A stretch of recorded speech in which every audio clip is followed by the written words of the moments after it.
good day, good evening, good morning. Welcome to another exciting episode of Logistics with Purpose. My name is Enrique Alvarez, co-founder and managing director of Vector Global Logistics, and I'm here with my fearless co-host, Kristi. Kristi, how are you doing today? I'm good. We've already had such a good pre-discussion. Sometimes, people are in a hurry and we jump into these and we hit record, and sometimes we have more of an established relationship or less of an established relationship. But, we're lucky enough to have all these behind the scenes conversations as well as with the listeners here. And this is going to be a good one. I've been I counting down agree. and looking for this, and I can't wait for everybody to meet today's Very, guest and very hear. unique. Yes, very Very unique. unique interview that we have. I think that the audience is going to be not only inspired, but surprised. And Yes. actually, I'm excited too, because we have the honor of having an amazing guest today, which comes from a very, very different background than most of us supply chain professionals out there. Yes, for sure. Well, without further ado,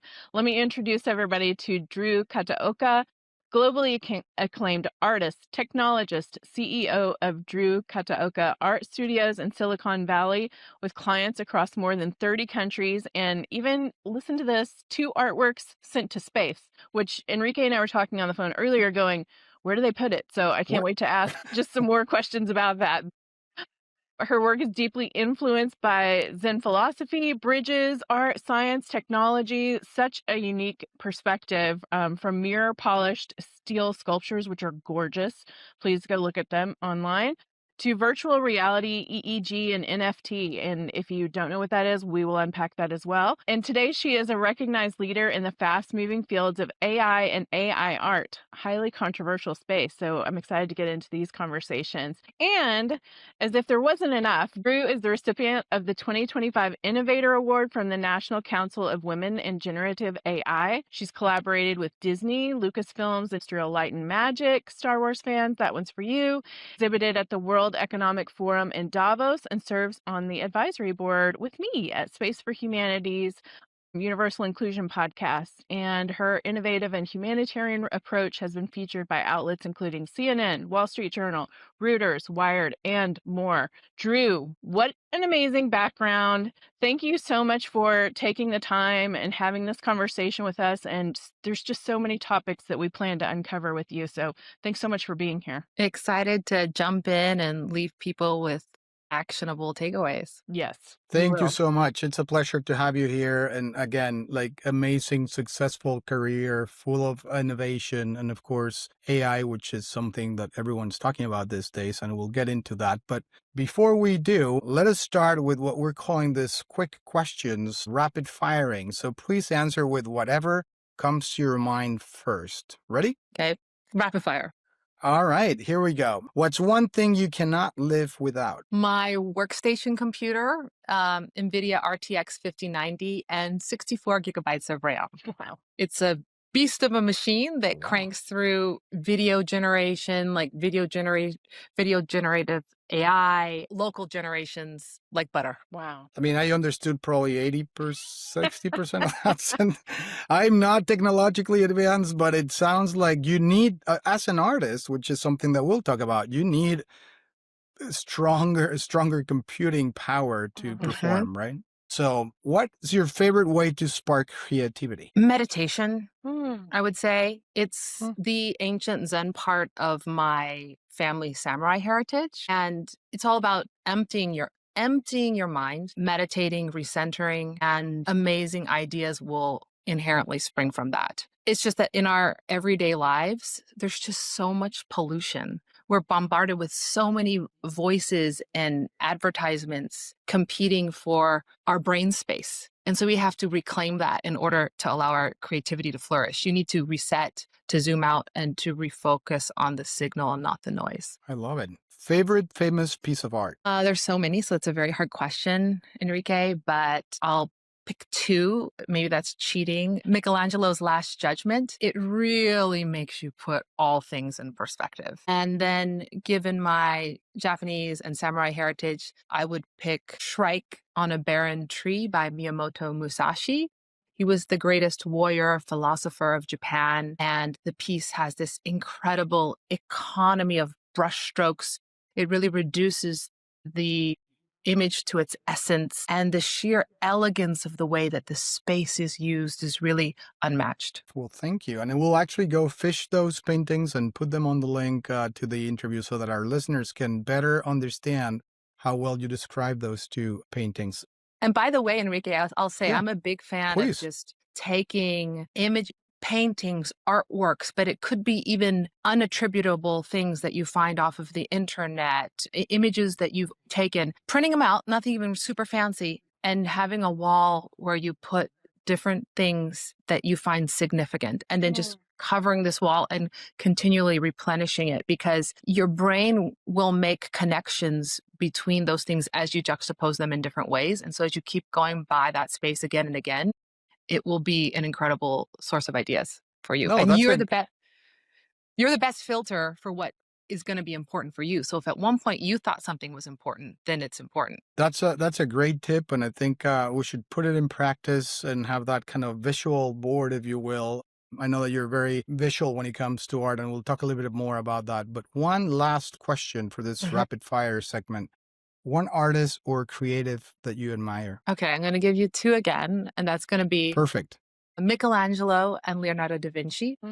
The scope of their work and the ambition is unmatched, and their ability to elevate the human spirit, combining that vision and philosophy and science and logistics. They were logistics masters. Absolutely. They were, both of them. Just think about, it's absolutely incredible. You think about Michelangelo, he was such a perfectionist. He didn't just say, go buy his materials at the store and start working on them. He went to Carrara, he went to the marble quarries, he selected the stones himself. He had teams moving marble that was heavier than anything that had been moved since Roman times. And he was so detailed that he even gave instructions about how the roads should be designed so that the marble that he would eventually work with would be transported in the proper way, so that when it got to his studio, that he would be able to work on it in the way that he wanted to work on it. Those two are just unmatched. When I'm working on a complex project and I'm facing obstacles and I'm trying to figure out how can I do this more creatively, I'll often say, what would Leonardo da Vinci do? What would Michelangelo do? That's a great, Yeah. a And great that person. sometimes that gives me ideas, and sometimes that also pushes me to aim higher and think higher. Very cool. That is amazing. Thank you for that. I love walking with artists and hearing their perspective. Such a special and unique perspective. Thank you. And now I want to just go to the museum and look at art. But okay, so it is November 19th. Just this morning, you were quoted in a Forbes interview talking about how we're entering a visual AI revolution. I don't know that we're entering it. We already feel squarely in it. It's moving so quickly. So I'm delighted to talk about the more, I guess, traditional sense of art, which is what we were just covering. And, I remember being in the Louvre last year and just, overwhelmed by all the beauty around me and taking it in from that. And then now we're looking at it from a completely new perspective through this visual AI revolution. So you, I feel like, also have such a unique perspective because so many artists are fighting it for good reason, right? There's attribution, concerns, all of these types of things, but you've really embraced it. You have all these amazing videos on Instagram that people should go check out. So I'm curious, what do you feel like this means for artists and business leaders? Yeah,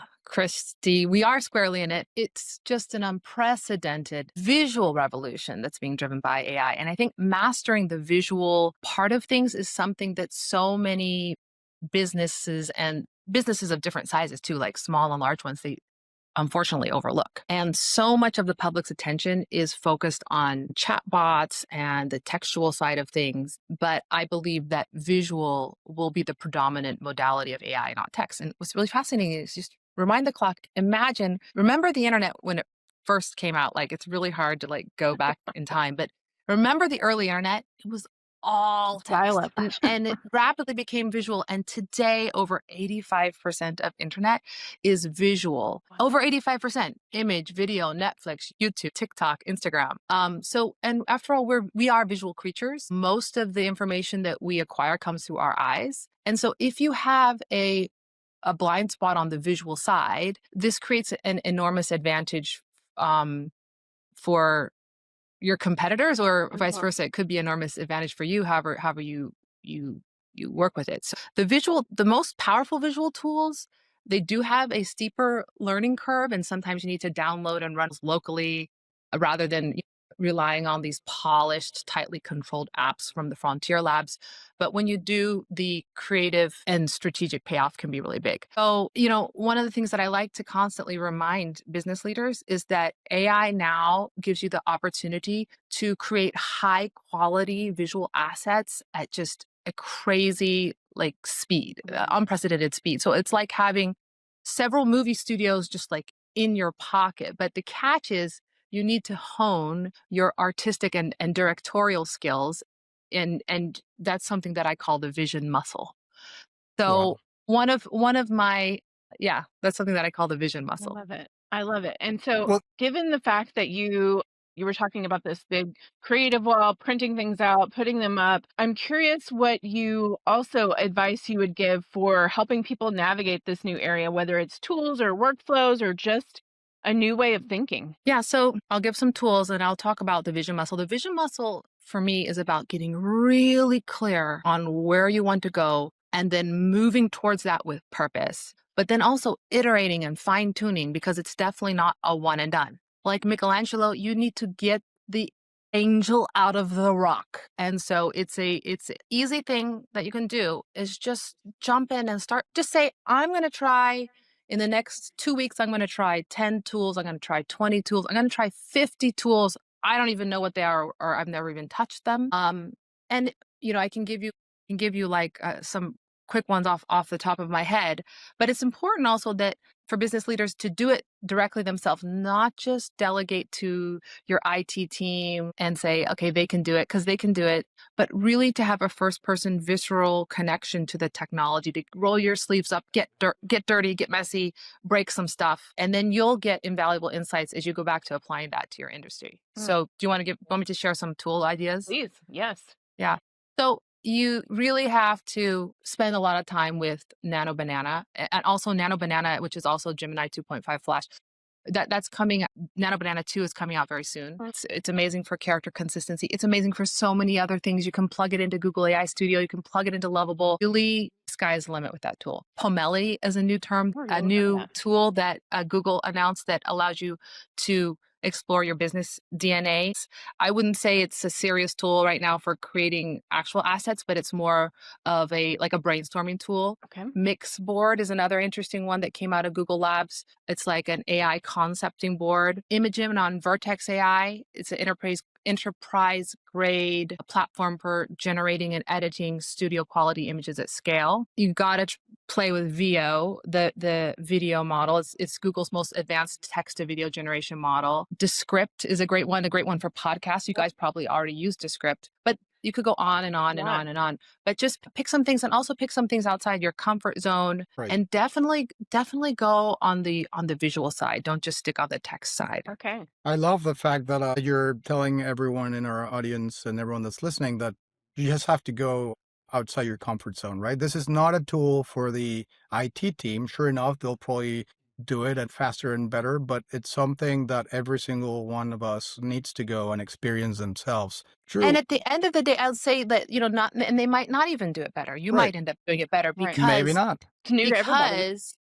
whereas some of these, to build certain web applications, you had to have such deep coding expertise. Right. It was easy to really get completely stuck.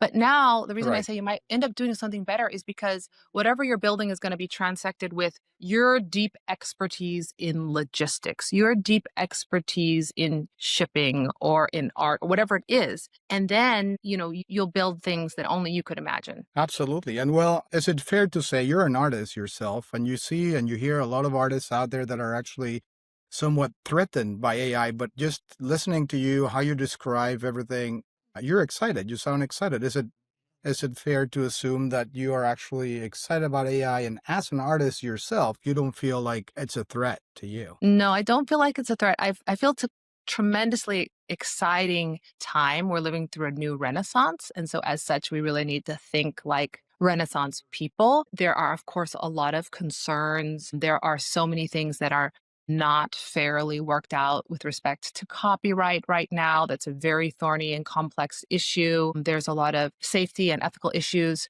to look out for. But, you look at some of these incredible tools around digital twins, TARs, all this stuff. Instead of just saying, "Oh my gosh, deep fakes," and oh my, this is going to cause this X, Y, or Z nefarious problem, we need to spend an equal amount of time on the positive side, which is Right. what could we build? What could we create? What could we do? Because if we spend 100% of our time only obsessing on the negative outcomes, we won't be able to tap into our full collective creative potential. Absolutely. Well, it's a little bit like what you said, right? You have to have the vision clear, and then the vision will follow the reality. And if your vision is negative, then, well, guess what? That's what's really all that's come out. But by now, probably our listeners are thinking, well, and what does art have to do with logistics? This is a supply chain podcast. So, Drue, what is your perspective on this? What does art have to do with logistics? Well, we teased a little anecdote at the beginning with Michelangelo, and I think any great artistic masterpiece was underpinned by incredible logistics, and that's very fascinating to look at in the history of art. But with logistics, people say that strategy wins the battles, but logistics wins the war. So in military contexts, logistics is everything behind the scenes. It's getting the food, it's getting the medical supplies, it's getting the ammunition, the right people in the right places at the right time. And those are kind of like an unglamorous backbone that decide who at the end of the day can actually move and fight. And so with art, I think that, art and logistics are really deeply intertwined because they're both about orchestrating complexity. And so in art, you take a lot of different elements, theming, color, composition, motion, narrative, history, ecology, mathematics. I mean, you have to weave all these things together, and that requires creativity and kind of a constraints-driven, problem-solving approach. And you have to be able to see the patterns before other people see them. And then when we add AI on top of all of that, AI is actually turning logistics into a highly visual discipline. So digital twins, all sorts of different visual simulations, all sorts of different predictive dashboards. Artists have been prototyping visual worlds forever. That's their specialty. And so the same kind of visual imagination that let an artist direct a complex film or envision an incredible masterpiece is the exact same kind of imagination that will shape the next generation of AI-powered logistics systems. Amazing. Thank you for such a thoughtful answer. I can tell you put a lot of effort into that, and I appreciate it. And it is so true. And it is, I know we think of traditional creative, I'm putting that in air quotes for our people who aren't watching this on YouTube, but we think of creativity and art as, what you do in painting and sculpture and ceramics and all of these amazing things. But I tell people continually, like, my coworkers are such creative, amazing people because they have to figure out these really difficult solutions. This port closed, or this is not a normal place to ship to, or, how do we get this into this complex region? And it takes such creativity. So I think it's a completely different way to look at it. So thank you so much for that thoughtful answer. And we've talked a lot about your present, which is fascinating. Let's talk about another important, fascinating aspect of you on this Drue show. Let's talk about your past. So tell us a little bit about where you grew up, your childhood, your experiences. Sure.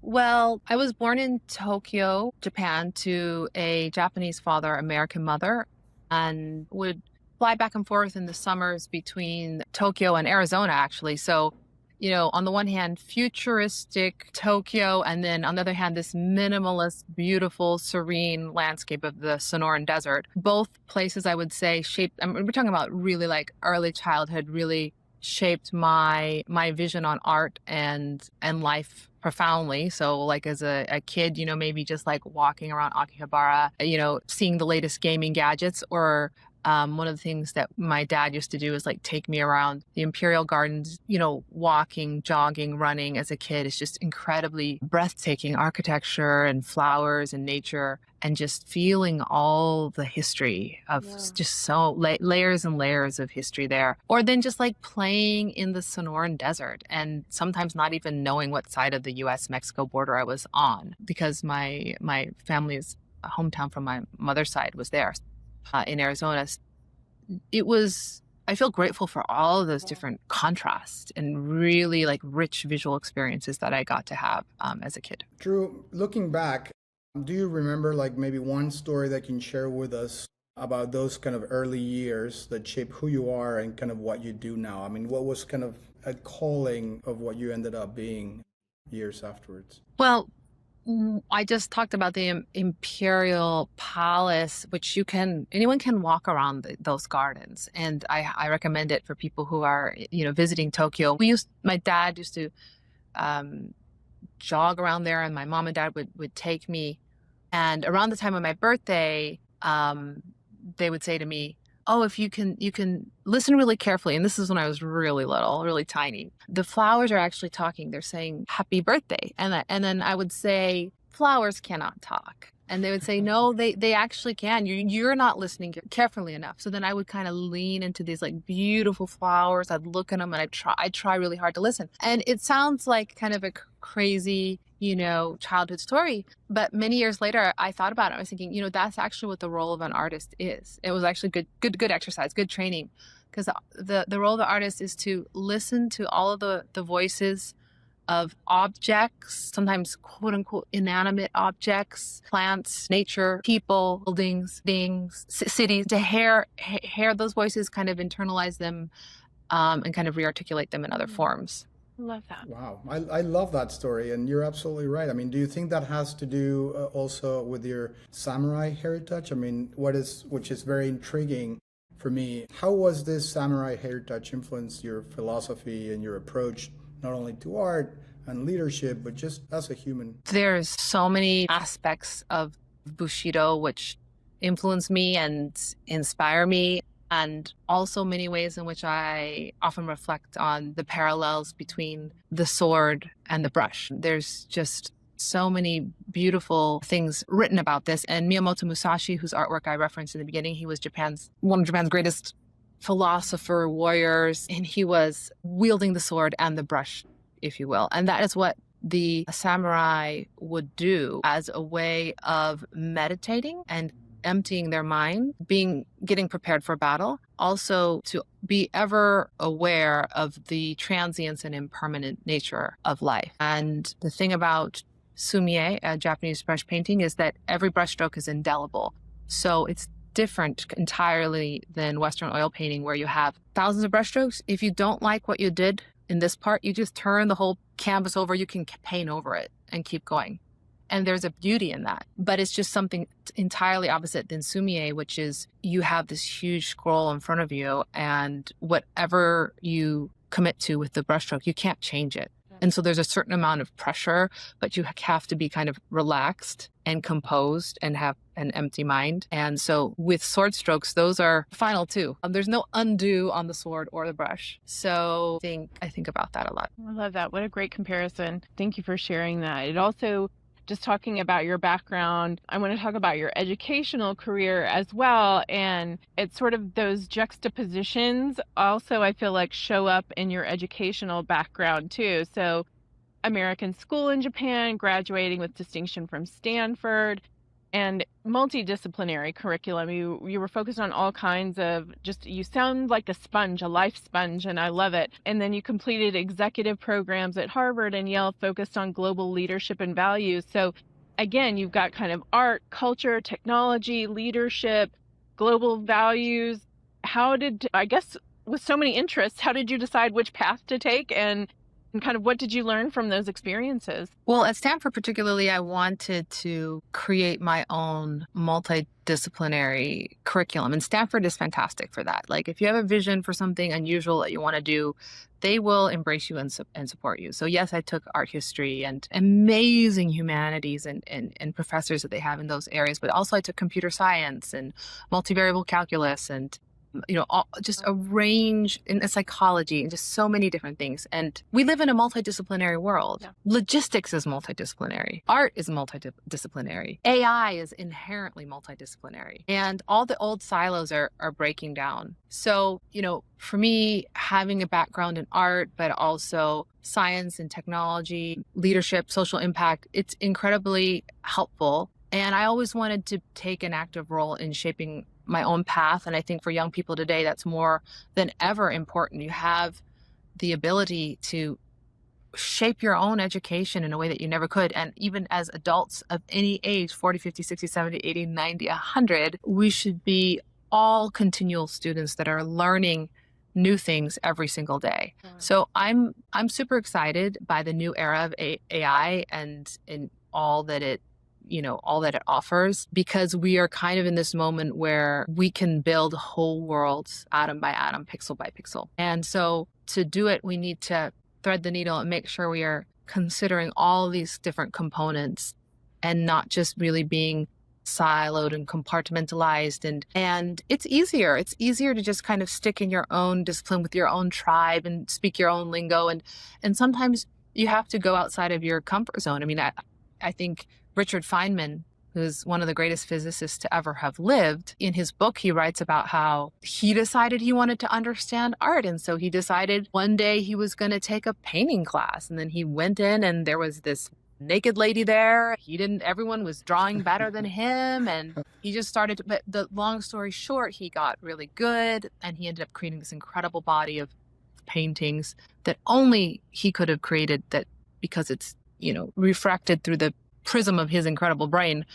But the point is that he reached across the aisle and he went outside his comfort zone. Someone who was advising presidents, advising NASA, doing all this stuff, really, he did something where he didn't know what he was doing. So I think if you're in a place and you put yourself more and more in places where you have no idea what's going on, then that means you're going in the right direction. Wow, that's very powerful. And I think like a very good piece of advice for all the younger listeners out there, because technology helps us accomplish this more easily these days, right? I mean, you can learn a lot about everything or everything that you're interested in a lot faster, a lot easier. And we talked about AI a little bit, and it seems to me that it's really, really good advice just to be interested to learn new things that you may not even be good at, just for the sake of learning and growing and developing as an individual.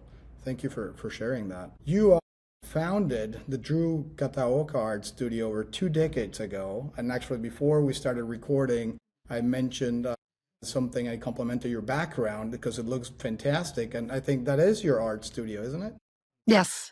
It looks amazing. And it's this very global fine art studio serving collectors in more than 30 countries. Could you take us a little bit through that journey? How did it all began? How did your career evolved in those early years to becoming the artist that you're now? And then how do you mix the technology and you have become a global voice for creativity and AI as well. Tell us a little bit more about the journey from your amazing art studio. Thank you, Enrique. Well, I built Drue Kataoka Studios from scratch around a little over 20 years ago as a startup coming out of Stanford, frankly, at a time when the world didn't really think of this San Francisco Bay Area as being a place that was going to be sustaining a world-class independent fine arts studio. And at the time, a lot of my classmates, they were starting Google, they were starting Yahoo, Right. They were starting LinkedIn, just these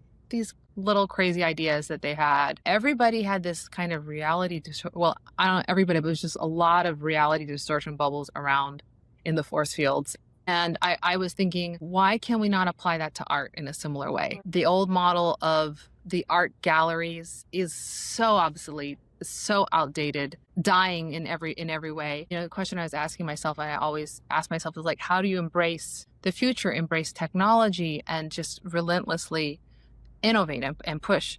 So it's been incredible. My very earliest art form that I started in was Japanese ink painting, and it's informed so much of my philosophy and like a lot of concepts that I have still thread through many of the other forms, but quickly moved to different technological and scientific conceptual art, and today we are deeply steeped in AI. Yeah, absolutely. Yes, quite a career and just a depth and breadth to your artwork as well, which people can, again, I'm going to plug your Instagram. Go look at all the cool things she's doing, and just and your website has just these gorgeous mirrored pieces, which we'll talk about in a minute. But I just love your versatility, and that's so reflected, as you've discussed, in your academic background, you're growing up, and you just have kind of this unique blend and mix that is all your own, and it's beautiful the way you've lived it out. Well, I want to talk a little bit about space. That's how we met. So we met through Space for Humanity, amazing mission to make space accessible for people from all backgrounds. I've applied several times to be an astronaut. They still haven't picked me. I'm going to keep applying, but It's going to happen. I know it's going to happen. I'm putting it out there. Yes. Darling friend Aisha said, who has been on this podcast as well, please go listen to her episode and her talk about Space for Humanity. The founder, Dylan Taylor, they're doing such cool things. And you're a current advisory board member, shaping the vision of an inclusive and purpose-driven future beyond Earth. We've been advising on the Universal Inclusion podcast, which is sponsored by Space from Humanity. Whole different sector of space than I had ever considered before in my life, before becoming a part of that. So I guess first, I don't think we've discussed this, but I want to know kind of how you got involved in the space sector and just kind of got the bug for that. And then again, this is adding a whole other layer to art and technology and what, cosmic means and global sense of purpose. So I want you to just sort of tease all of those out. So how I got involved in space, well, I loved space from the time that I was a really little kid. Got wind of something called Space Camp in Huntsville, Alabama, got myself out there from California to Alabama to do that. I did. We did that as a little kid. Loved it. Was always following astronauts in the news and that kind of thing. One time when I was in the 8th grade, I was visiting my grandmother in Arizona, and I was listening to the radio. I heard that STS-44, I believe it was, and I don't know if it's exactly the right mission, was visiting Fort Huachuca. And I just called them up on the phone and I said I was doing a book report, and this is a military fort. And so they invited me to come. It was a private press conference. And as an 8th grader, wow, for my report, I got to interview the entire crew and hear about this special reconnaissance mission. And from then on, I was just completely hooked and met a lot of different people in the space industry from like a very young age. There's a lot more I can say about it. It's always piqued my imagination. And I had the opportunity to create an artwork for the first zero gravity art exhibit in space at the International Space Station. I called the piece Up. It is, how when you have artworks, you say, what are the materials? It's tempera paint and wood and metal, or it's this, and this. In a museum, you list the materials. I say that this work of art, the materials are ink and time dilation. And the reason is, so I was invited to create this piece, but there were all these constraints. It can't be this size. It can't be over this size. It can't be any of these materials. It can't do this, can't do that. And I was thinking, well, space exploration is about seeing what boundaries we have and then just blasting through those boundaries, surpassing and exceeding whatever boundaries that are externally or internally imposed. And so I created a piece that was bigger than what they said we could take on board. But then I invited the astronaut who was flying to make the decision. I surrendered that decision to him to cut out a piece of the artwork that he would like to take into space. So it was kind of an act of creative destruction. And then he took that piece, and the work of art, first time in the history of art that a work of art has been separated from itself at those distances and speeds. Wow. So this piece went up, and that was the celestial piece. And the piece that remained on Earth was the terrestrial, earthbound piece. I call it the mission control of the art. And then that piece went up to the International Space Station, came back, the celestial piece is hovering over the terrestrial piece in this glass box that's in a private collection. But the piece that went into space is slightly younger now than the piece that remained on Earth. Wow. Due to the effects as described by Einstein in his special theory of relativity. So there you have the time dilation. And that's a real thing. That's not just a theoretical thing. And so it's one piece of art. I mean, it's a very small difference, but it's one younger piece, one older piece. And all of that also is not just an abstraction. It really is about being human-centered. I was trying to create a conceptual portrait of father and son astronauts because his personal story, and there's just so many layers to this, was that his father was an astronaut on Skylab, and then he wanted to be an astronaut. So he always looked up to his dad. And, you know, I'm a parent. And I wasn't when I did this piece, but I thought about a lot how when you take a smaller piece from the original whole and it goes on this, breaks off, goes on this odyssey and then returns back to the same place. It's in the same place, but it's not in the same place.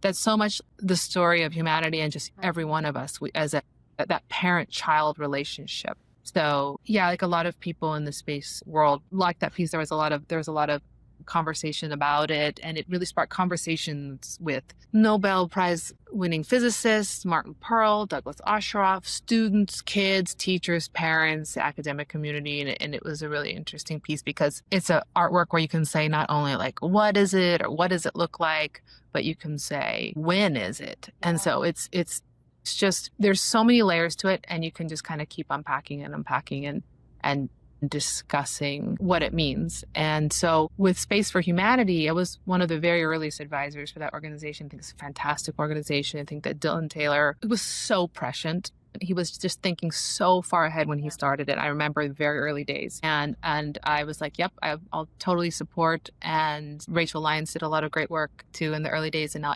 Aisha with the Inclusion Council that we work on with Kristi. So there's just been really brilliant people that have been part of that organization, working with Blue Origin and NASA and just supporting like all sorts of people, allowing them. We have enabled people to go to space that would have never had a chance to go to space. Yeah. So it's just an honor. Yeah, who are so deserving and so incredible at what they do and amazing human beings. So yeah, it has been remarkable to see that. And I'm curious about let's talk about the gravity of that situation, no pun intended. So how did that change your perspective on art or change how you've worked since? You mean just creating that piece up? Yeah, in space and working around the space community outside of your 8th grade report more currently. Yes. Yeah. And I mentioned that because I think that childlike wonder is important to always keep and always capture. It's not a trivial thing. You know, it's like the Zen mind, beginner's mind idea of like in the mind of the expert, in the mind of beginner, the possibilities are many, but in the mind of the expert, they are few. So it's always good to have that kind of beginner's mind with anything that we approach.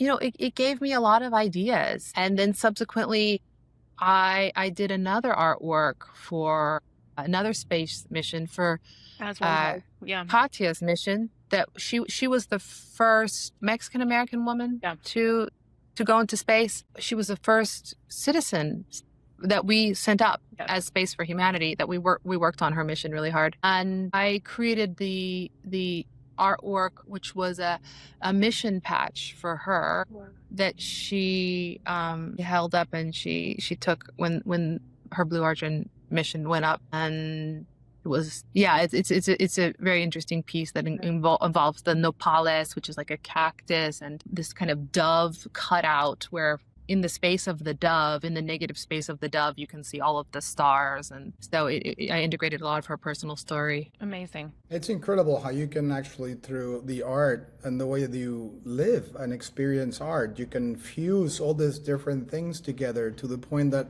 it just becomes so incredibly multi-dimensional and complex, but at the same time so primal and natural, and like just the love between the father and the son, or what you just described about the astronaut. It's just amazing. It's really incredible and very, very powerful. Speaking about another of your very powerful pieces, the Vitruvian Woman, which of course is reimagined as the Da Vinci iconic painting. Tell me a little bit more about why you actually came up with that. Why did you felt the need and felt compelled to paint that particular piece, and what's the meaning for you, and what's the meaning for everyone else? Well, Leonardo da Vinci is one of the people I admire most in the history of humanity. He was an artist, he was an engineer, he was a botanist, he was pushing the boundaries of anatomy. He was pushing medical science forward. He was doing all those things and was doing all those things well. So he managed to do those things all at the highest level of accomplishment, which is really something to meditate on in this world that we live in of hyper specialization. In that world, giants like him really stand out, because guess what? When you master all those fields and you've thought about all those things really deeply, then you're in a position to make connections and leaps between them that no one else could see. And so you can come up with all sorts of incredible insights, and that's what he did. His creativity just fed off of itself. But he's someone that you just dip into any of his work, you just take a peek into some of his prolific notes, and you feel your own creativity getting supercharged. Like, one of the things that I like to share with people is that he took all these notes. He was always writing, but he liked to do to-do lists like us. He had these amazing to-do lists. But the thing is that his to-do lists were a little bit different than ours. So he was just super ambitious. One thing I like to say to people, what's on your to-do list? Just take 5 minutes to write it down. Now listen to he would have things like, today I want to, and this was written in the style of a to-do list, like just very list. Like, I want to measure the sun. I want to go find the lung of a pig, and I want to inflate the lung of a pig. And I just want to see what happens. I want to draw the city of Milan. And so I always say to people and to myself, like, what's on my to-do list? Is it like go to Whole Foods, drop off the laundry? Like, what's on that? What's really on that list? And then, my challenge to the audience, because I always like to make everything interactive, look at your to-do list and then put something really big and really like 30,000, 90,000, 100,000 feet, whatever, big thing to put on your to-do list that will inspire you and maybe orient some of the other points. Vitruvian Man is one of his most iconic pieces, and he was really thinking in that piece literally about putting the human at the center of the universe, which was incredibly prescient, because now with AI we're kind of getting edged out of that position. But at the end of the day, he put a man there, and so the challenge was to follow in his footsteps, but also to reinvent it for the new era. And I actually put myself in the center. It's a self-portrait, so it's a Vitruvian woman, and it's because deep inside I feel like really I'm a student of everything that Leonardo and Michelangelo are doing. So they are very much a North Star for me. Well, and it's also, in my opinion, like a very good image, a very powerful one of the future that we're going to right? Where women are present, the future is female, as some might say, and I think that this is a very powerful image that actually compels everyone to make sure that we continue not only sharing and creating and innovating, but also making sure that we're considered equal. And of course, women still have a lot of roles to play, and of course you saw that, maybe you had it on your to-do list, and of course you came up with that very powerful piece. So thank you. Well, and I'll just say this, that, future is female. I totally agree. But I'm a mom of two. I have one son, one daughter, very young children, both the same age, almost very close in age. And so I believe the future is female and the future is male, like both, and right. I have this very inclusive view.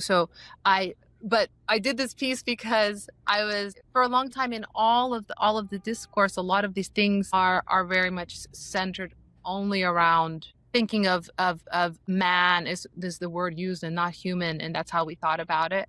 So I just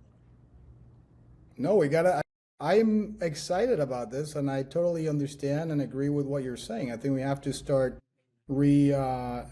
thinking the way we have been kind of addressing some of these things or labeling some of these things to make sure that it's a lot more inclusive, because that's basically what human beings are. And we just need to reflect that not only in the art, which is something you do very well, but then also in technology and innovation and our business. All of our systems, all of our algorithms, all our logistics. Absolutely. Yes. Well, and speaking of sort of, again, back to future thinking, which you spend a lot of time doing and sort of reimagining and imagining, you were also recognized as a young global leader by the World Economic Forum. What an incredible honor that must have been. And so shaping global future through creative innovation purpose, which has just shown up time and time again. What is it about that work that network that makes you excited, and how are you seeing through that lens that they're solving complex challenges, and how have you been able to be a part of that and looking at these really big things that are ahead of us, but being able to break it down and looking at it through an artistic lens and innovation and tech and just all of your beautiful intersection of experiences? Thank you, Kristi. And you say it's an incredible honor, and it is. It has been an honor. And one thing I'll say about it is it's not real. It's static. It hasn't been a static honor. It's been a very dynamic, active position over a period of years, being very involved with that organization, which is beautiful, and that's what makes it meaningful, I think. So, what is the Forum of the Young Global Leaders? It's incredibly diverse organization that is part of the World Economic Forum. It's like their flagship organization, one of the things that they're most proud of building. And it's 1,400 members and alumni from 120 countries, including ministers, heads of state, government representatives, CEOs, business leaders, artists, technology pioneers from all over the world. And I've had the pleasure of participating in so many and leading and creating also my own initiatives for that organization and speaking in the incredible summits that they've had, which have been in Yangon, Myanmar, Buenos Aires, Argentina, Tokyo, Japan, Puerto Vallarta, Mexico, Beijing, Tianjin, Dalian, Geneva, and just having just incredibly diverse group of people that are really almost like a second family. Like, we've come to know each other over a period of years, and it's incredibly enriching to meet fellow leaders who are across so many different sectors, so diverse intellectually, geographically, and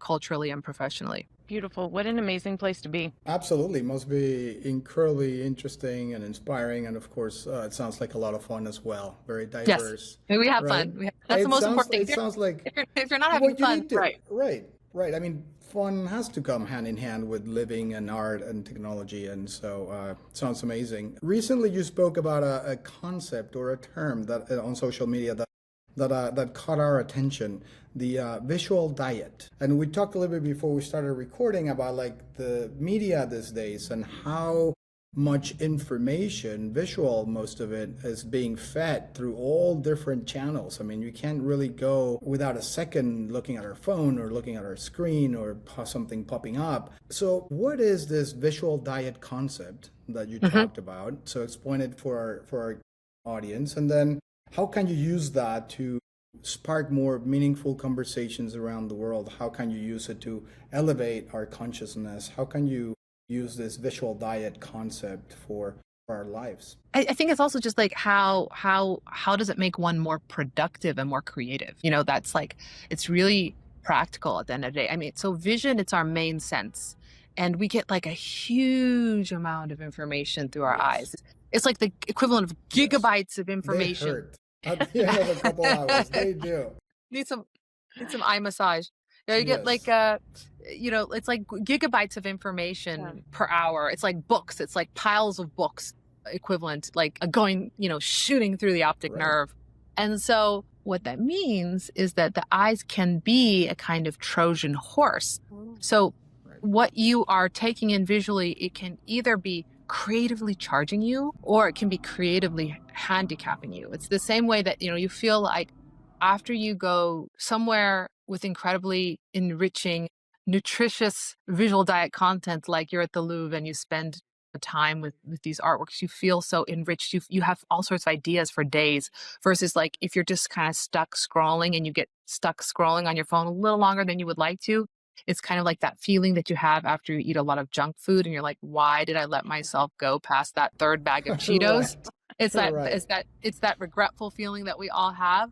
So I like to say to people, like, be as mindful as you would be with your visual diet, be as mindful with your visual diet as you would be with your regular diet of how you're curating the nutrition and the protein and the fiber and the vitamins and all that stuff, because it will profoundly impact your creativity and I would say even your sanity. And this is a big battle. This is a big war with the algorithms, with all their tentacles, just kind of wrapping their tentacles around our consciousness and knowing our own habits, waking and all of all of our habits are even better than we do. So it's kind of really hard to battle those. But I would say, think about, how you curate what you do online, and then also how you curate what you see, online, and how you curate what you see offline. And I think that's a big lever too that many people don't even take advantage of. Like, just do an audit of your office today. Like, what the space that you're working in. Ask yourself, number one, is there anything in here that's just like, I don't need? Like, can I just subtract and move? Is it clutter? Is it just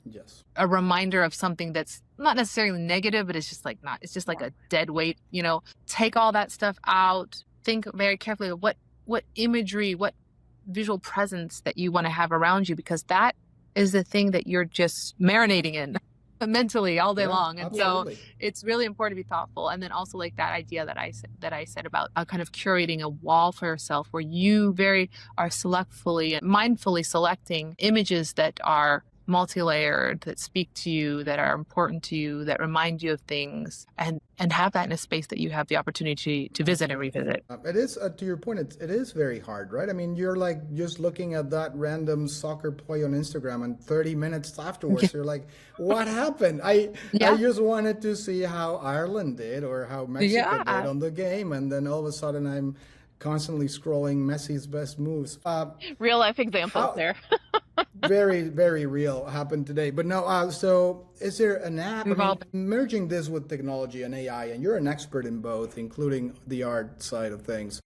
Is there like an app? Is there like a practical tip? Because I understand what you're saying, but at the same time, it's hard and harder every day. And I see it in my children, and it's hard. It's hard to put the phone down. Okay, well, I'll say two things that are coming to mind. Number one, just a super practical thing. Like, on Instagram, there is a new feature where you can actually speak directly to the algorithm, and this has never before been the case. Up to this point, the algorithm kind of decides what it thinks you like, and then it kind of pushes you more of that content, and you kind of get dug deeper in that hole.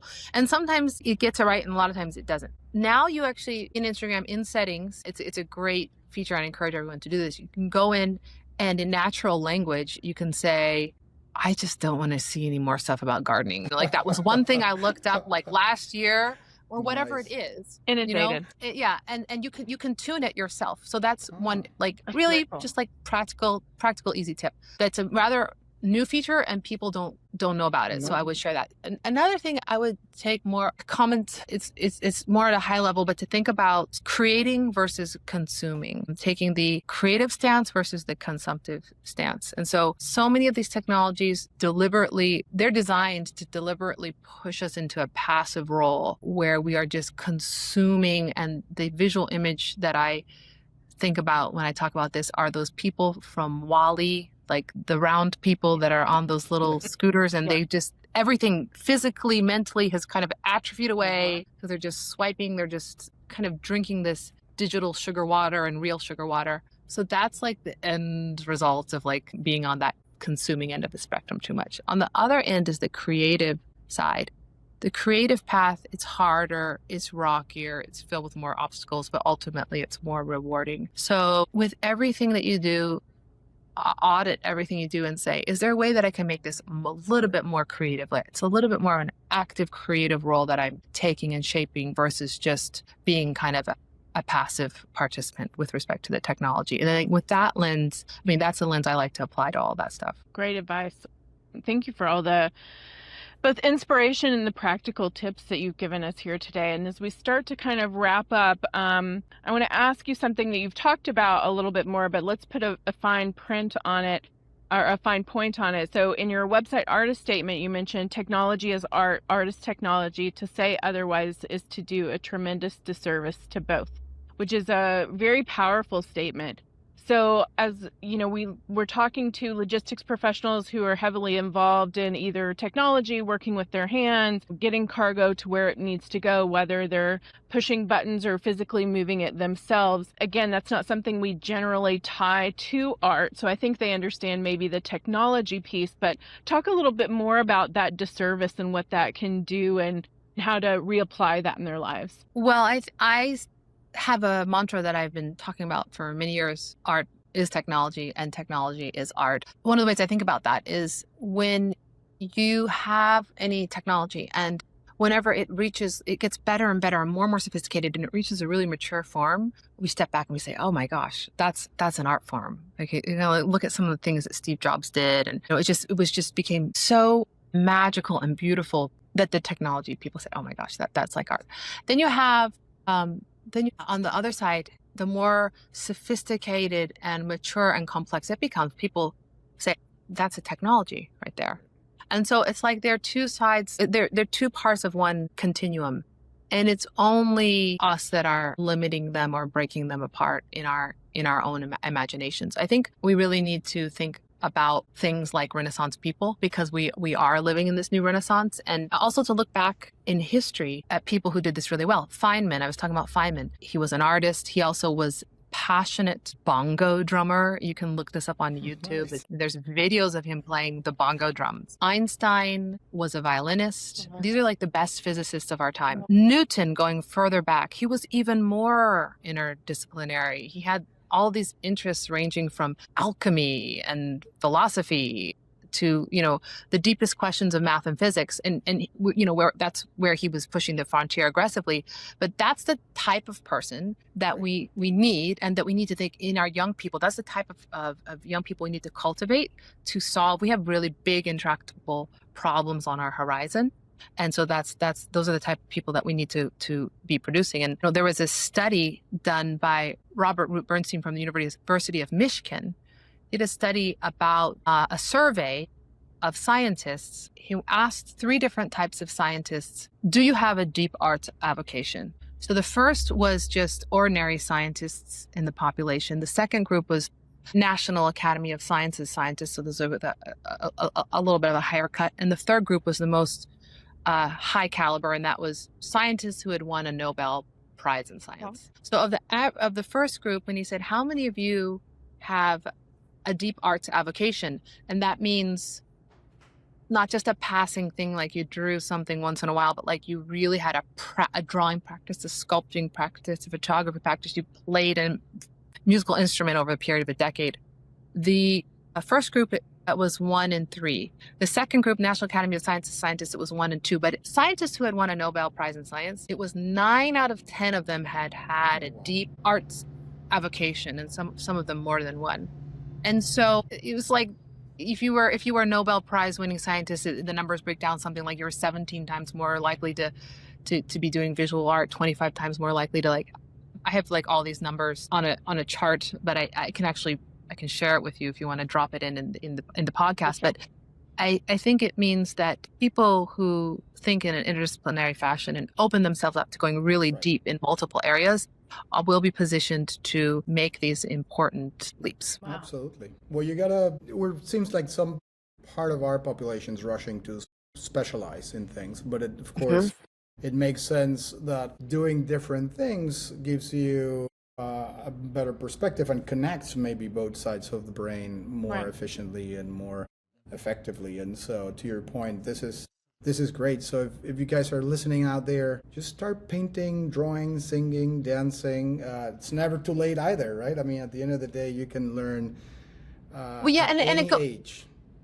Yeah, and it goes both ways too. So, for the art world side, I like to say, or like my message to that group of people is, embrace technology more. We're really at an extension moment. So people who are not embracing technology are, sadly, the dinosaurs of today. It's going to be a loss for humanity if we don't really capture all the incredible voices and talent that we have in the artistic community. There's so much creativity there, but there's some bridge building that we need to do. And then for the technology people, I want them to even more tightly embrace kind of this interdisciplinary kind of creative spirit of our age, because it's so critical. Some of the best AI scientists really embody this. Like yesterday, I was talking with my friend Sharon, who is the VP of AI at AMD, and she's like a really interdisciplinary human being with wide-ranging interests, fascinating brain. But these are the type of people that are leading in this new era. It's the kind of the dry scientists of yesteryear are a thing of the past. Right.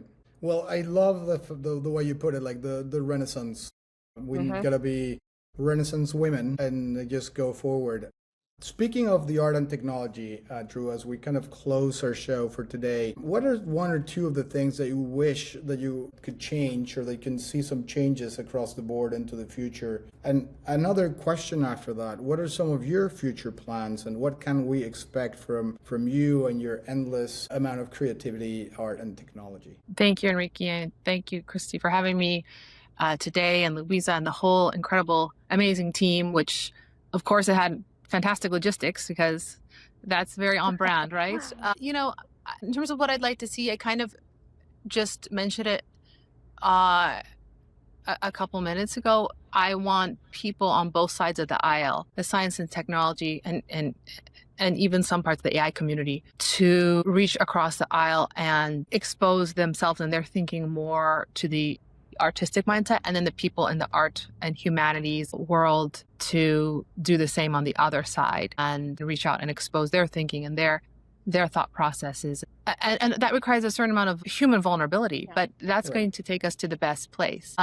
So what's next for me? Always, building ever more ambitious artworks, leveraging so many of the new tools and technologies that are out there. I'm very excited about all of that. And then because I'm such an active practitioner in the space, I've recently there's so many insights that I've had about AI in particular. And so there's been a lot of, invitations to do podcasts and speaking. And so I do a lot of speaking globally. I did the keynote at the MasterCard Summit in Washington, D.C. I've done a lot of things for Milken Global Institute, a lot of private bespoke things for different organizations and commissions for both corporate and private family and family office type of things.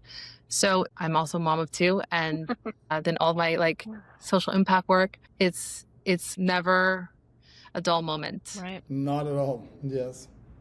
No, but so I'm represented by Washington Speakers Bureau. I just started to work with them, and I really like the team over there. And so, integrating into the business and social fabric of our time is kind of a personal mission for me. And I think about things not just from a single perspective, but I think about things kind of in a multidimensional way. So yeah, it's going to be an exciting year. I'm looking forward to 2026. Yeah, I think multidimensional is an amazing way to describe you as well. Thank you so much for being here. So we've talked about so many of your beautiful artworks, your videos, all the amazing things you're doing. So where can people go to find out more about you and see these things for themselves? Thank you, Kristi. So on my LinkedIn, which is just, you can look me up, Drue Kataoka, just unique name.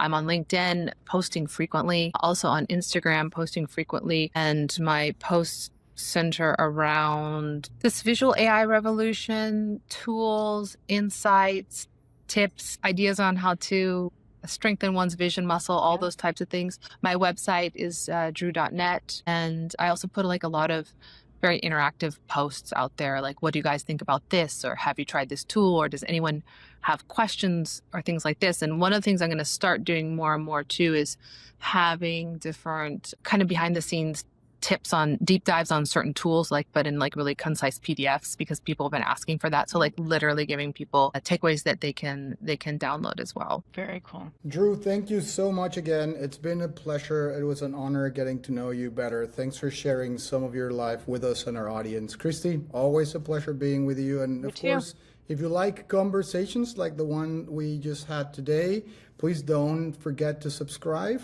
Again, Logistics with Purpose, the only podcast focused on the supply chain's positive impact. Thank you so much, and I'll see you in 2 weeks. Thanks, everyone. Thank you so much for having me.